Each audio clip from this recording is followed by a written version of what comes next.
নমস্কার বন্ধুরা, জীবনের অবকাশের চ্যানেলে সকলকে স্বাগত।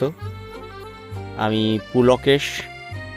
আজকে আমার দৈনন্দিন জীবনের ঘটনার ওপরে একটি ছোট্ট ভিডিও করছি। গত 10 দিন হলো আমি বাড়িতে একাই রয়েছি। আমার স্ত্রী এবং আমার মেয়ে বিহারের শেখপুরাতে চলে গেছে, ওখানে একটা স্কুলে পড়ানোর কাজে। বাড়িতে আমি একাই রয়েছি। একা জীবনযাপন করতে একটু অস্বাভাবিক লাগছে, অ্যাকচুয়ালি অভ্যাস নেই বলে। আর গ্রাম্য পরিবেশে এই বৃষ্টিতে তো সত্যি খুবই সমস্যাজনক ব্যাপার। বাইরে কাদা, সব দিকে জল, তার মধ্যেও গ্রামের পরিবেশ অতি সুন্দর। ভিডিওতে তো দেখতেই পাচ্ছেন, সবুজে ভরা।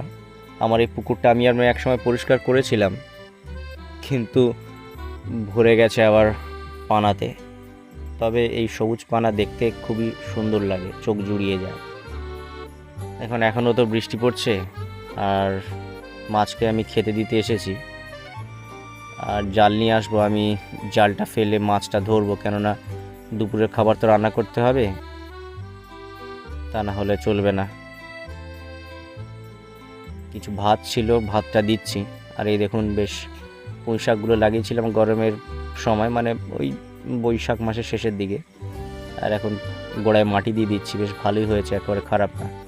সকাল থেকে এখানে একটু কাজ করছিলাম, তো বৃষ্টিতে কতক্ষণ কাজ করা যায় ভিজে ভিজে, ঠান্ডা লেগে যাওয়ার চান্স তো রয়েছে। 3-4 দিন আগে পানা তুলেছিলাম আরও 2জন ছেলেকে সঙ্গে নিয়ে। পানা রাখার জায়গা হচ্ছিল না, এখন পানাগুলো শুকিয়ে বেশ কমে এসেছে। দেখি ফিশারির দিকে একটু খাবার দিই। এই পুকুরে তো অনেক নোংরা জমে গেছে, মাছ ধরা যাবে না, তাই ফিশারির এদিকেও খাবার দিই। 2 জায়গায় খাবার দিলে মাছ বেশ ভালোই হবে। জাল ফেলার ভিডিও তো বন্ধুরা দেখাতে পারবো না, তার কারণ বাড়িতে আমি একা, তো মাছ ধরার ভিডিও দেখানো যাবে না। আর কাজ করতে করতে তারপরে যখন ঘরে গেলাম, তখন এখান থেকে কুমড়ো ডাঁটা আর কুমড়ো শাক নিয়ে গিয়েছিলাম, মানে কুমড়ো ডাঁটা বা শাক যাই বলেন। তো কুমড়ো শাকগুলো কাটা হয়ে গেছে। ওই যে আমার আদুরিকে দেখা যাচ্ছে ওইখানটা, একটু বৃষ্টিতেও আজকে ভালোভাবে খেতে পারেনি। আর ফিশারি ওই সাইডটাতেই আদুরি খায়, আর তাই আমি খুব ভালো করে ঘিরে দিয়েছি ওই জায়গাটা। ঘাস খুব সুন্দর হয়ে আছে ওখানে, তাই ও ভালো খায় ওখানটায়। যাই হোক, আমার রান্না হয়ে গেছে, এবার আমি খেতে বসছি সব কিছু রেডি করে নিয়ে। 2টো বাগদা ভেজেছিলাম, একটা মৃগেল মাছ পড়েছিল, আর তেলাপিয়া একখানা পড়েছিল। তো ওই যে কুমড়ো শাক দিয়ে ঝোল করলাম। মোটামুটি মনে হচ্ছে আমার যে সুস্বাদু হয়েছে খাবার, মানে খাওয়ার মতন যাবে। দেখি খেয়ে কেমন লাগছে।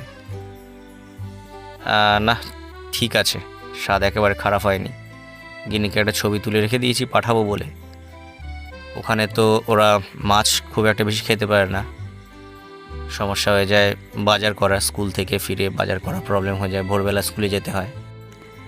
তাহলে বন্ধুরা, এখানে শেষ করছি আজকে। ভালো লাগলে একটা লাইক করবেন, আর অবশ্যই আমার চ্যানেলটা সাবস্ক্রাইব করবেন। Tata, bye bye.